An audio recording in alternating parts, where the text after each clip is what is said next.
কিছুদিন ধরে লক্ষ্য করতেছি একটা ভিডিও ভাইরাল হয়েছে, যেটা একটা মুসলিম মেয়ে এবং একটা হিন্দু ছেলের টয়লেটের ভিতরে কাম করতে গিয়ে। ভিডিওটা দেখে কিছু কথা মনে পড়ে গেল।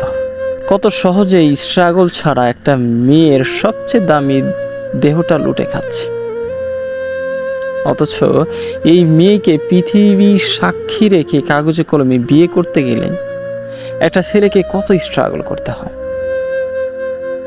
25-26 বছর বয়সে কেরিয়ার গড়তে হয়। দেশে বিদেশে কত লক্ষ লক্ষ যুবক সাংসারিক জীবনে একটু সুখ শান্তি পাওয়ার আশায় রোদে ঝড় বৃষ্টিতে সবকিছু তুচ্ছ করে পরিশ্রম করছে,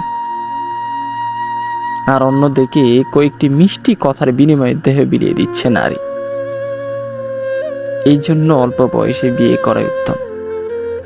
আবার আমরা অল্প বয়সে বিয়ে করা মানুষদের নানানভাবে ট্রোল করি।